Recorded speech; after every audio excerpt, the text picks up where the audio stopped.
आज हम लोग एक बहुत महत्वपूर्ण विषय है जो अधिकांश स्टूडेंट्स को समझ में ही नहीं आता। अभी जो बजट पास हुआ 2023-24, आप लोगों को पता होगा, हम लोगों की फाइनेंस मिनिस्टर एक स्टेटमेंट लगातार बोलती रही कि भाई हम लोग इस बार 10.5 lakh crore rupees capital expenditure यानी पूंजीगत व्यय कर रही, और उसके परिणाम स्वरूप क्राउड इन इफेक्ट के कारण यानी क्राउडिंग इन होगा और रोजगार का सर्जन होगा। कांग्रेस गवर्नमेंट का आपने देखा होगा लगातार एक मुद्दा रहा कि भाई रोजगार जनन इस सरकार के दौरान नहीं हुआ। उसी प्रश्न को समझने के लिए, क्योंकि ये बहुत बर्निंग इशू रहा, और अभी जो हाल ही में नेशनल सैंपल सर्वे ऑर्गेनाइजेशन ने अपने डाटा दिए, दिसंबर 2023 में बेरोजगारी की दर घट के 3.6%, ये आपका रहा दिसंबर 2023 में, जबकि दिसंबर 2022 में बेरोजगारी की दर 7.4% के लगभग थी। यानी अगर हम देखें तो वित्त मंत्री का जो स्टेटमेंट था वो अपने आप में एक सत्य स्टेटमेंट साबित हुआ। हमारी अर्थव्यवस्था में क्राउडिंग इन प्रभाव के कारण रोजगार जनन बढ़े और परिणामतः देश के अंदर बेरोजगारी का प्रतिशत घटा। अब आपके दिमाग में एक प्रश्न आना चाहिए कि आखिर ये जो वित्त मंत्री श्रीमती निर्मला सीतारमण जी का जो स्टेटमेंट था, आखिर इसमें कौन से ऐसे फैक्टर थे? वो लगातार एक ही शब्द कह रही थी, क्राउडिंग इन। ये होता क्या है? आज हमारा पूरा विश्लेषण क्राउडिंग इन और क्राउडिंग आउट के बारे में विश्लेषण करना है। अधिकांश बच्चे अगर वो कॉमन सेंस से देखें तो बहुत हम लेमैन लैंग्वेज में इसे डिफाइन कर सकते हैं कि आखिर क्राउडिंग इन और क्राउडिंग आउट इफेक्ट होता क्या है। देखिए, यदि सरकार अपने खर्चे बढ़ाती है और इन खर्चों की पूर्ति, ये जो खर्चा एक्सपेंडिचर इनकम, सरकार के खर्चे ज्यादा हैं इनकम की तुलना में, इसकी पूर्ति आरबीआई से लेके करती है। अब आपने देखा सरकार के खर्चे होने से और पूंजीगत व्यय होने से क्या हुआ, हमारे रोड, एयरवेज, वाटरवेज, इस तरह का इंफ्रास्ट्रक्चर जो डेवलप हुआ, बाजारों का निर्माण हुआ, कृषि क्षेत्र में सिंचाई की सुविधाओं का प्रसार हुआ,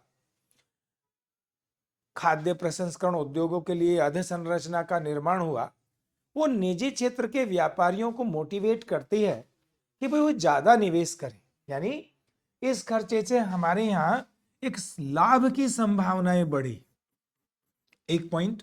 दूसरा, भारत सरकार ने इस खर्चे की पूर्ति आरबीआई से पैसा लेके करी। इससे क्या होगा, मुद्रा की पूर्ति मुद्रा की मांग की तुलना में ज्यादा हो जाएगी और ये ब्याज दरों को घटाएगी। यहाँ लाभ की संभावनाएं बढ़ रही हैं, यहाँ ब्याज की दरें घट रही हैं।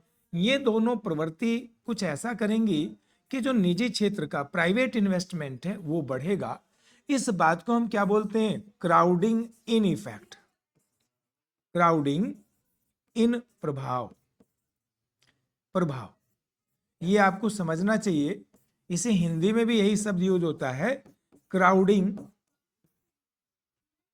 प्रभाव। क्राउडिंग इन प्रभाव आपके बारे में समझ में आया।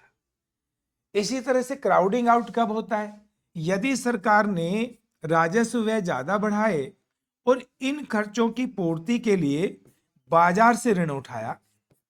बाजार से अगर वो ऋण लेंगे तो उसके परिणाम स्वरूप बाजार में मुद्रा की पूर्ति घटेगी, जो मुद्रा की मांग से कम होगी, ब्याज की दरें बढ़ेंगी। दूसरा, इन खर्चों से कीमतें बढ़ेंगी क्योंकि उत्पादन उतना नहीं है बल्कि खर्चे ज्यादा हैं। अब यहां क्या हो रहा है, ब्याज की दरें बढ़ रही हैं, स्फीति बढ़ रही है। ऐसी स्थिति में निजी क्षेत्र का निवेश घटना शुरू करेगा। इसे हम बोलेंगे क्राउडिंग बहिर्प्रवाह या क्राउडिंग आउट इफेक्ट। क्राउडिंग बहिर्वाह या क्राउडिंग आउट इफेक्ट, आउट प्रभाव। ये मैंने बड़े सिंपल शब्दों में जब आपको कुछ भी समझ ना आ रहा हो तो इस तरह समझ सकते हैं, लेकिन ये टेक्निकल वर्ड क्या है इसे समझने के लिए आपको दो क्षेत्रों का अध्ययन करना पड़ेगा। आपका पहला क्षेत्र है मौद्रिक क्षेत्र, यानी जहां मुद्रा की मांग और पूर्ति के बारे में विचार विमर्श होगा, इसे हम बोलते हैं मौद्रिक क्षेत्र या मॉनेटरी पॉलिसी, मौद्रिक नीति। मौद्रिक क्षेत्र में हम चर्चा करेंगे आपसे मौद्रिक बाजार में संतुलन की, जहां एमएस माने मुद्रा की पूर्ति और एमडी माने मुद्रा की मांग या आपकी मुद्रा की मांग। एक एक पे विचार करेंगे।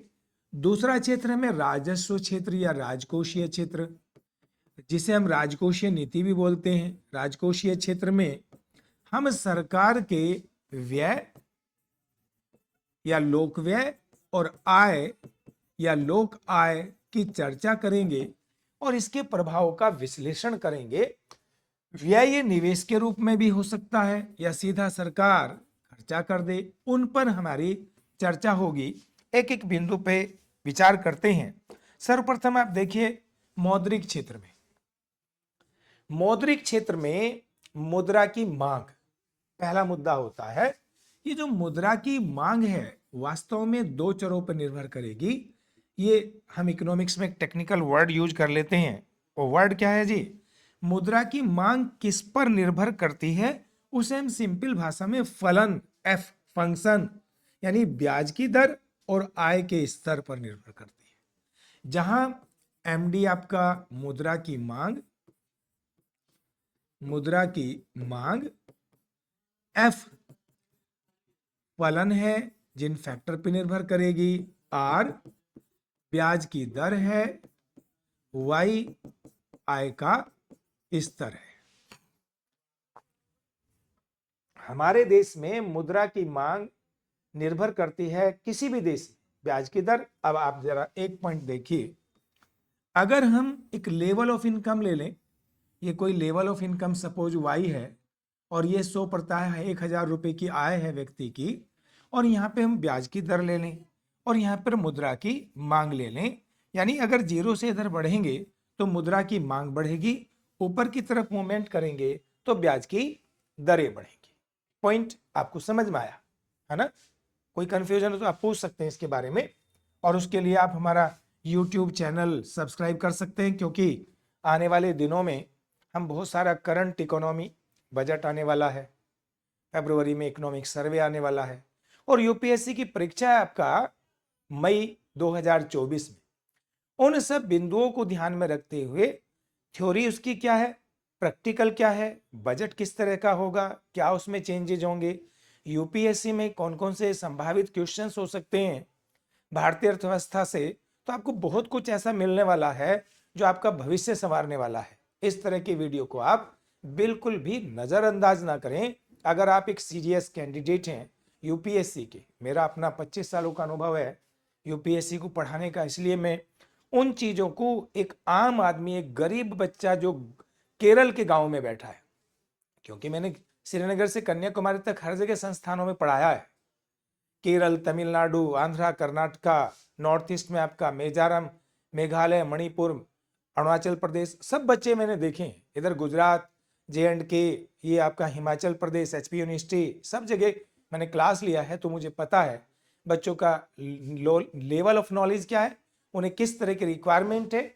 इसके लिए मैं आप लोगों से बताना चाहूंगा कि हमारा जो यूट्यूब चैनल है द इकोनॉमिका आईएएस, द इकोनॉमिका आईएएस, यहाँ आप जाइए, इकोनॉमिका आईएएस, इसे आप सब्सक्राइब कर लीजिएगा तो आपको लगातार फायदा होगा। अगर कोई क्वेरी है तो आप इस पे भी लिख सकते हैं हमारे यूट्यूब चैनल पे, और मुझे कॉन्टैक्ट नंबर 9999237051 पे भी कॉन्टैक्ट कर सकते हैं। अगर आपको क्लास चाहिए तो आप मुखर्जी नगर दिल्ली में आके हमारी क्लास को भी ज्वाइन कर सकते हैं, ऑनलाइन क्लास भी ज्वाइन कर सकते हैं।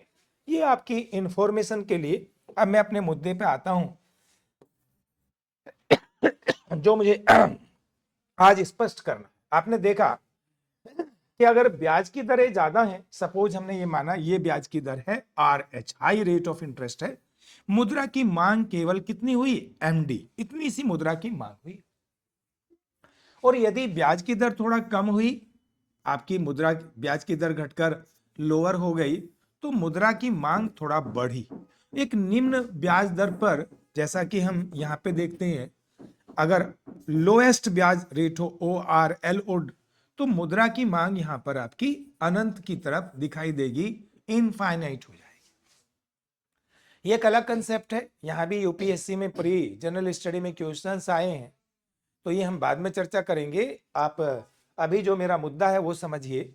मैंने आपको यहाँ ये समझाया कि ब्याज की दर से मुद्रा की मांग विपरीत रूप से संबंधित है, और यदि इनकम का स्तर बढ़ जाए, देखिए ये 1000 की इनकम थी, सपोज ये 2000 रुपए की इनकम है, उसी ब्याज दर पर मुद्रा की मांग ज्यादा हो गई, उसी ब्याज दर पर इस मुद्रा की मांग की तुलना में, OMD की तुलना में OM डबल डैश के बराबर हो गई।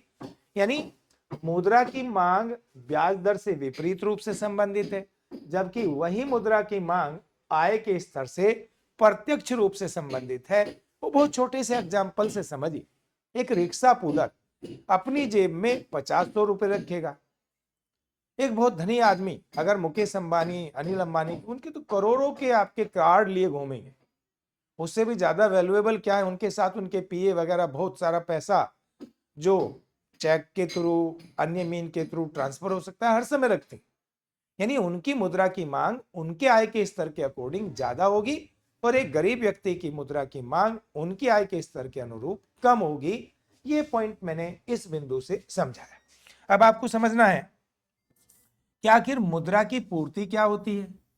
किसी भी देश में उस देश का केंद्रीय बैंक मुद्रा की पूर्ति निश्चित करता है, जो एक समय बिंदु पर स्थिर रहती है। इकोनॉमिक्स में दो चर आप पढ़ेंगे, प्रवाह और स्टॉक।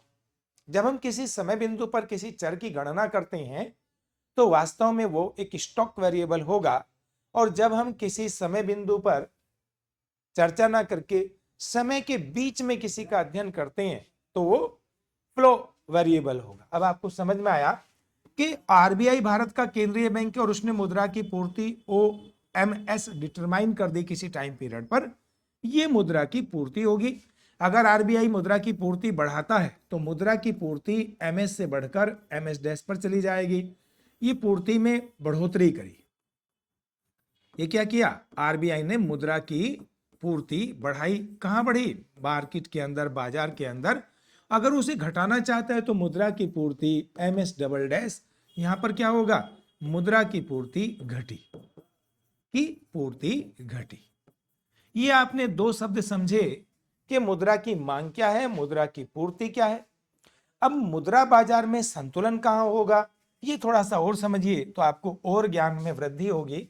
मुद्रा बाजार का संतुलन, मुद्रा बाजार का संतुलन उस बिंदु पर होगा जहां मुद्रा की मांग मुद्रा की पूर्ति के बराबर हो। और यही काम किसका है, भारत का जो केंद्रीय बैंक है, रिजर्व बैंक ऑफ इंडिया, उसकी मौद्रिक नीति का लक्ष्य यही है कि वो मुद्रा बाजार में लगातार संतुलन बनाए रखे। अब आपको इस संतुलन को टेक्निकल भाषा में समझना है, तब जाकर आप क्राउडिंग आउट, क्राउडिंग इन प्रभाव के बारे में जो हम चर्चा कर रहे थे उसे समझ सकेंगे। जरा सोचिए, अगर इनकम का लेवल बढ़ता जाए, तो मुद्रा की मांग भी लोगों की बढ़ती जाएगी। ये पहला, जिसे हम तरलता अधिमान बोलते हैं, तरलता अधिमान या liquidity preference double dash triple dash. आय का स्तर Y था, बढ़ा और बढ़ा और ज्यादा बढ़ा। अब अगर मुद्रा की पूर्ति आरबीआई ने MS पर निर्धारित कर दी, तो हमारे जो संतुलन बिंदु होंगे E triple dash, E double dash, E dash और E, यहां ब्याज की दर OR, यहां ब्याज की दर OR डैश, यहां ब्याज की दर OR डबल डैश, यहां ब्याज की दर OR ट्रिपल डैश निर्धारित हो गई। ये मुद्रा की मांग और मुद्रा की पूर्ति के संतुलन बिंदु हैं। तकनीकी भाषा में मुद्रा की मांग और पूर्ति के संतुलन बिंदु को प्रदर्शित करने वाला है। हम एक वक्र भी इससे व्युत्पन्न या डिराइव्ड कर सकते हैं। कैसे करेंगे वो जरा और समझिए कि आखिर मुद्रा की मांग और पूर्ति में संतुलन का विश्लेषण हम किस तरह से कर सकते हैं। जरा देखिए, हमारी ये ब्याज की दर है R triple dash, R double dash, R dash, R, और यहां लेवल ऑफ इनकम, जब हमारे आय का स्तर बहुत कम है, ये वाई, और बढ़ा वाई डैश, और बढ़ा वाई डबल डैश, और बढ़ा वाई ट्रिपल डैश। अब आय का स्तर वाई है तो संतुलन ई बिंदु पर है, आई है तो ब्याज की दर ओ आर है, तो हमारा संतुलन देखो यहां हुआ, ये ई बिंदु पर संतुलन हुआ। ब्याज की दर आय के स्तर बढ़ने के साथ बढ़ गई, यानी ओ वाई डैश आय स्तर पर ब्याज की दर ओ आर डैश है, तो ये ओ आर डैश है, ये ओ वाई है, जहां दोनों एक दूसरे को इंटरसेक्ट करेंगे वो हमारा संतुलन बिंदु क्या हुआ, ई डैश। इसी तरह से हमने देखा ट्रिपल डैश पर, डबल डैश पर, यहां हमारा संतुलन ई डबल डैश पर है, ब्याज की दर आर डबल डैश है, तो ये संतुलन जाके हमारा इस पे जाइए तो ये संतुलन बिंदु यहां हो गया ई डबल डैश। इसी तरह से वाई ट्रिपल डैश पर हमारा संतुलन कहां हो गया, इस बिंदु पर हो गया, ये कौन सा हो गया, ई ट्रिपल डैश। इसे आप मिला दोगे तो मुद्रा की मांग और पूर्ति एल एम, एल क्या रिप्रेजेंट करता है, liquidity supply, M demand for money, यानी यहां लिक्विडिटी डिमांड एल और एम फॉर सप्लाई, ये इक्विलिब्रियम पॉइंट शो कर रहा है। अब जरा सोचिए, यदि हमारा केंद्रीय बैंक सरकार के खर्चों की पूर्ति के लिए नई मुद्रा जारी करके भारत सरकार को पैसा देता है तो उससे क्या होगा, मुद्रा की पूर्ति बढ़ जाएगी, यानी एमएस करो एमएस डैश की तरफ शिफ्ट हो जाएगा। अब ब्याज की दरें देखिए, कम आय के स्तर पर ब्याज की दर और घट गई, कितना रह गई, आर डबल आर डैश, आप इसे आर जीरो करिए, और उससे बड़े स्तर पर आर जीरो डैश, और बड़े स्तर पर आर जीरो डबल डैश, और बड़े स्तर पर देखेंगे आर जीरो ट्रिपल डैश। यानी ये कर्व अगर आप इसे बनाओगे तो ये कर्व यहां की तरफ शिफ्ट हो जाएगा, एल एम डैश। मुद्रा की पूर्ति बढ़ने पर, पूर्ति बढ़ने पर, किसकी, मुद्रा की पूर्ति बढ़ने पर एलएम कर्व नीचे की तरफ विवर्तित हुआ। अगर मुद्रा की पूर्ति घटेगी तो एलएम कर्व ऊपर की तरफ शिफ्ट हो जाएगा। ये ऐसा देखिए, कब हुआ, जब मुद्रा की पूर्ति घटी। अब आपको एक बहुत बड़ा विश्लेषण प्राप्त हुआ है जो समझना चाहिए, डायग्राम को फिर से एक बार देख लें। प्रारंभिक स्थिति में मुद्रा की मांग और पूर्ति में संतुलन को प्रदर्शित करने वाला एलएम वक्र था, जो आय के विभिन्न स्तरों और ब्याज के विभिन्न दरों पर मुद्रा की मांग और पूर्ति में संतुलन को प्रदर्शित करता है। जैसा कि मैंने कहा, यदि सरकार अपने खर्चे बढ़ाने के लिए आरबीआई से अतिरिक्त मुद्रा जारी कराती है तो मुद्रा की पूर्ति बढ़ेगी, जिसके परिणाम स्वरूप एलएम वक्र नीचे की तरफ विवर्तित हो जाएगा। और यदि सरकार मुद्रास्फीति को रोकने के लिए मुद्रा की पूर्ति घटाती है तो एलएम वक्र ऊपर की तरफ शिफ्ट हो जाएगा। ये प्रवृत्ति देखने को मिलेगी मुद्रा की मांग और पूर्ति। ये मैंने संतुलन स्पष्ट किया किसका, मुद्रा बाजार का। अब हम बात करते हैं राजकोषीय क्षेत्र में। राजकोषीय क्षेत्र में यदि हम दो चर लेते हैं, निवेश और बचत, आप जानते हैं जो निवेश होगा ये भी दो चरों का फलन है, घटती हुई ब्याज की दर और मार्जिनल एफिशिएंसी ऑफ कैपिटल। अभी केवल मेरा यहाँ आपको समझाने का हेतु ब्याज की दर है, इसलिए एमईसी को मैं यहाँ डिस्कस नहीं करूंगा। बाद के लेक्चर में जब आपको जरूरत होगी तो मैं इस पर भी चर्चा करूंगा। आप ध्यान से इन चीजों को समझिए। इसका यह अर्थ है, अगर हम यहाँ पे दो चर ले लें, ये आपका निवेश इन्वेस्टमेंट, और यहां पे हम चर ले लें क्या, ब्याज की दर, यानी ब्याज की दर ऊपर बढ़ोगे तो बढ़ेगी और निवेश आई अगर इधर बढ़ोगे तो बढ़ेगी। निवेश ब्याज की दर से विपरीत रूप से संबंधित होता है। इसका यह मतलब है ब्याज की दरें जितनी ज्यादा होंगी निवेश की मात्रा उतनी कम होगी। और ब्याज की दरें जितनी कम होगी निवेश की मात्रा उतनी ही अधिक होगी। ये बात समझ में आ गई होगी। ब्याज और निवेश में विपरीत प्रकार का संबंध देखने को मिलता है। अब आप आइए, बचत। आप जानते हैं बचत किसी देश में दो चरों का फलन है, ब्याज की दर और आय का स्तर। यानी जितनी ब्याज की दरें ज्यादा होंगी लोग उतना ज्यादा बचत करने के लिए प्रेरित होंगे, और जितनी आय का स्तर ज्यादा होगा लोग उतनी ज्यादा बचत करेंगे। यानी ब्याज की दर और आय के स्तर से बचत प्रत्यक्ष रूप से संबंधित है। इसे हमने यहां पे लिखा एस बचते, बचत, एफ फलन है, आर ब्याज की दर है, ब्याज की दर है, वाई आय का स्तर है। अब जरा देखिए इसका वक्र कैसे बनता है। हमने यहां पे लिया ब्याज की दर और यहां पे हमने लिया बचत, यानी सेविंग्स, बचत। जैसे सपोज हमारी आय का स्तर कम है, 100 रुपए की इनकम है, ये हमारी बचत रिप्रेजेंट कर रहा है। अगर ब्याज की दर बढ़ रही है तो हमारी बचतें भी बढ़ रही हैं। एक पॉइंट समझ में आया। अगर इनकम का लेवल बढ़कर 200, देखो मैं यहां पे लेता हूं इस ब्याज दर पर, सपोज ये OR ब्याज दर है, आय का स्तर 100 था तो हम सपोज 20 रुपए की बचत करते थे, और जैसी आय का स्तर 500 रुपए हुआ 100 से, उसी ब्याज की दर पर हमारी बचत बढ़कर कितनी हो गई, 100 रुपए हो गई। समझ में आया। यानी आय बढ़ी तो बचत भी बढ़ी, ब्याज की दर वैसे ही रही। इसका दूसरा अर्थ ये देखिए, अगर यहां से ब्याज की दर बढ़कर इतनी हो जाए, आर डैश हो जाए, तो आय का स्तर 100 रुपए होते भी बचत का स्तर हो सकता है 40 रुपए हो जाए, और जैसे ही हम और अधिक आय के स्तर लेते हैं 500 रुपए पर, वहां बचत का स्तर 200 रुपए का हो जाएगा। 200 रुपए का। इसका स्पष्ट निष्कर्ष ये निकला, बचतें ब्याज की दरों और आय के स्तर से प्रत्यक्ष रूप से संबंधित है। दो चर आपने पढ़ लिए, निवेश और बचत।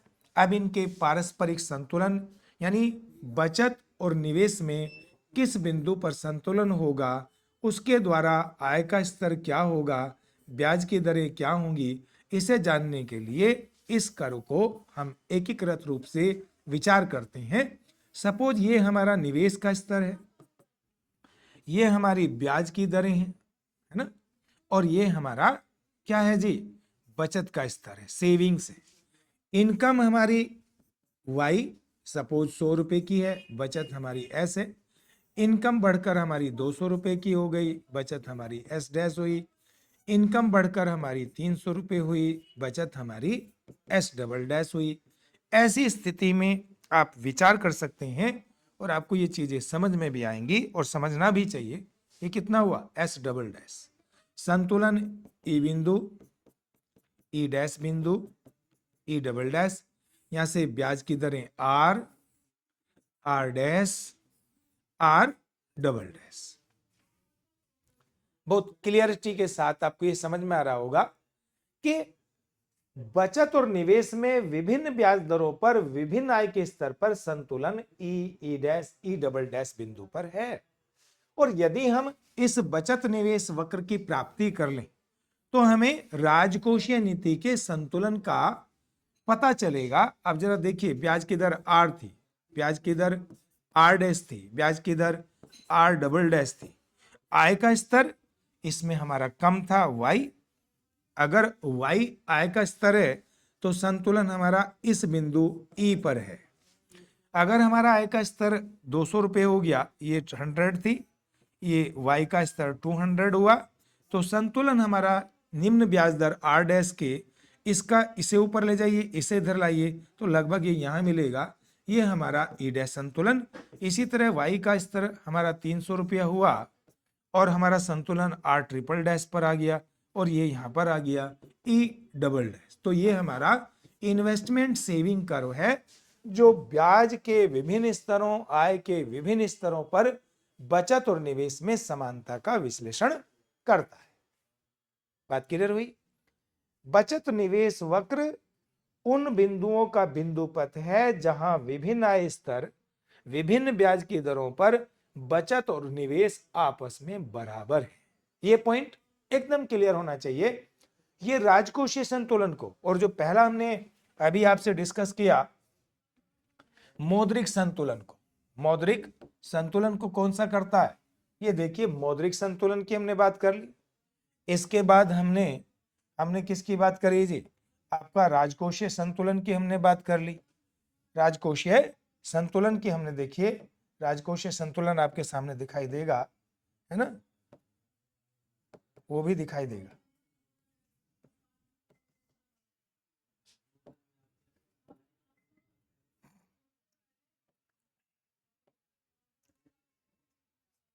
चलिए आगे बढ़ते हैं। अब हमें क्राउडिंग आउट समझना चाहिए। देखिए कैसे हम क्राउडिंग आउट और क्राउडिंग इन का विश्लेषण करते हैं।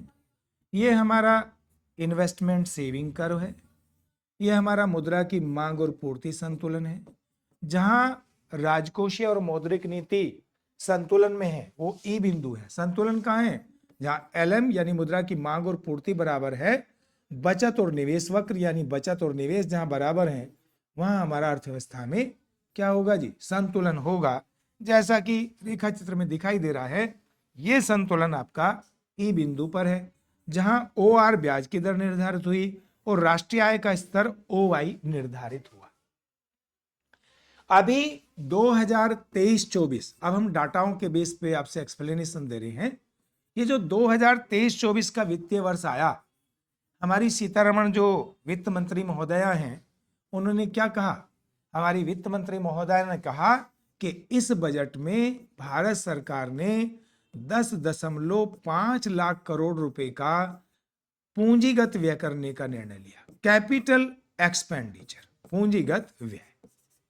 और जैसे ही व्यय होगा या निवेश होगा, जैसा मैंने चर्चा करी थी, निवेश वक्र ऊपर की तरफ शिफ्ट होगा और ये वक्र हमारा वहां से उठा IS डैश पर चला गया, जहां संतुलन ई डैश पर ब्याज की दरें बढ़ गई और साथ ही लेवल ऑफ राष्ट्रीय आय बढ़कर OY।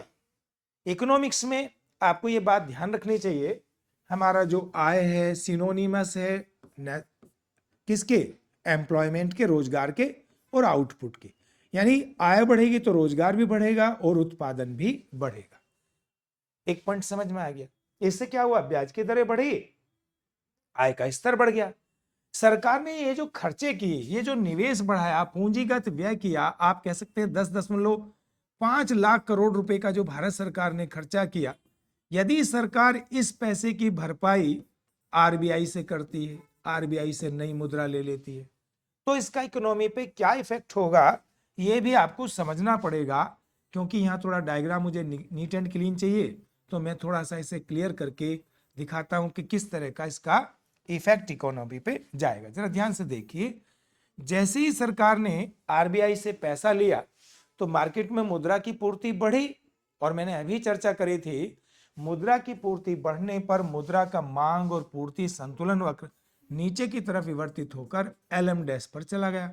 परिणामतः संतुलन अब फाइनली ई डबल डैश पे होगा, जहां ब्याज की दरें कितना निर्धारित हुई? R डबल डैश, और आय का स्तर कितना हो गया? Y double dash. इस ब्याज दर के घटने के कारण फाइनली तो इतनी घटी, अगर प्रारंभिक स्थिति से देखोगे तो कितना घटा? 1 पॉइंट, और आप दूसरी स्थिति देखोगे तो 2 पॉइंट हम ले लें। इतनी ब्याज की दरें घटने से निजी क्षेत्र का व्यापारी भी निवेश करेगा, है ना।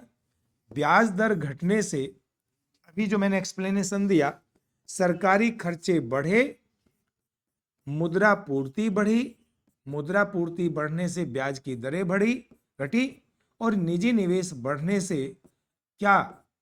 आउटपुट, इनकम, एम्प्लॉयमेंट में वृद्धि हुई। वास्तव में ये जो प्राइवेट सेक्टर का निवेश बढ़ा, इसे हम बोलते हैं क्राउडिंग इन इफेक्ट या क्राउडिंग इन प्रभाव। अब आपको समझ में आ गया होगा कि वित्त मंत्री जी का जो स्टेटमेंट था क्राउडिंग इन इफेक्ट के परिणाम स्वरूप रोजगार बढ़ेगा। जैसा कि मैंने आपको डाटा भी दिया, अगर दिसंबर 2022 में देखोगे तो देश में 7.4% बेरोजगारी दर थी, जिसे आप अनएम्प्लॉयमेंट रेट कहते हैं, और वही दिसंबर 2023 में बेरोजगारी की दर घटकर 3.6% रह गई। ये किसकी वजह से? ये जो राष्ट्रीय आय में वृद्धि हुई, इसकी वजह से, क्राउडिंग इन इफेक्ट की वजह से रोजगार में वृद्धि हुई, जो आपको डायग्रामेटिकली भी समझ में आ गया, इंडियन इकोनॉमी के टर्म में भी समझ में आ गया, डाटा भी आपको समझ में आ गया। इस तरह का एक्सप्लेनेशन यदि आप समझोगे तब जाकर आप बेहतर इकोनॉमिक्स का अंडरस्टैंडिंग कर पाओगे। जैसा कि आपके गजट में भी लिखा है, यूपीएससी लगातार लिखती है कि लोगों को क्रैमर्स नहीं चाहिए, रटन तो तोते नहीं चाहिए, ऐसे लोग चाहिए जिनके ब्रेन में इकोनॉमिक्स चलती हो, उन्हें समझ आना चाहिए, हर सब्जेक्ट के बारे में यही सेंस होना चाहिए, सब्जेक्ट में हो क्या रहा है वो समझना। अभी हमने केवल इतनी चर्चा करी कि क्राउडिंग इन इफेक्ट क्या है, अभी हम चर्चा करेंगे कि क्राउडिंग आउट इफेक्ट क्या है। क्राउडिंग आउट, अब ये तो आपको समझ में आ गया कि भाई अगर मुद्रा और राजकोषीय यानी राजकोषीय नीति और मौद्रिक नीति दोनों में संतुलन है, एलएम जहां मौद्रिक नीति को, आईएस जहां राजकोषीय नीति को, के द्वारा अर्थव्यवस्था में ई बिंदु पर संतुलन होगा, जहां आय, उत्पादन, रोजगार का स्तर कितना ओवाई या ओई या ओ होगा, जबकि ब्याज की दर ओआर होगी। फिर उसी बात को लेते हैं, जैसा कि इस बजट में 2023-24 के बजट में भारत सरकार का राजस्व खाते का घाटा, राजस्व खाते का व्यय, या आप ये कह सकते हैं राजस्व बजट में जो व्यय हुआ वो 34 लाख करोड़ रुपए था। अगर हमारे खर्चे ज्यादा हैं इनकम से तो परिणाम क्या होगा? इन खर्चों की पूर्ति के लिए सरकार ने बाजार से ऋण लिए। अब देखो, बाजार से ऋण, एक तरफ तो इन्होंने कीमतों को बढ़ावा दिया, प्राइस बढ़े, दूसरी तरफ बाजार के ऋण लेने से मुद्रा की पूर्ति कम रह गई मुद्रा की मांग से, इसने ब्याज दरों को बढ़ावा दे दिया, रेट ऑफ इंटरेस्ट को बढ़ा दिया, और जब ब्याज की दरें बढ़ेंगी, आर बढ़ा, तो इसने क्या किया? प्राइवेट सेक्टर के इन्वेस्टमेंट को, निजी निवेश को घटा दिया। इसे हम क्या बोलते हैं? Crowding out effect. Crowding out, जरा देखिए, सरकार ने खर्चे बढ़ाए, राजस्व व्यय बढ़े, जिसके परिणाम स्वरूप अर्थव्यवस्था का संतुलन और ब्याज की दरें दोनों बढ़ गए, आय का स्तर भी बढ़ गया, रोजगार का स्तर भी बढ़ा, उत्पादन भी बढ़ा। लेकिन सरकार ने जैसे ही इन खर्चों की पूर्ति, ये जो हमारे एक्स्ट्रा एक्सपेंडिचर हुए, बाजार से ऋण लेके पूरी किए, कॉमर्शियल बैंक हैं, पीपल ऑफ इंडिया हैं, तो क्या हुआ?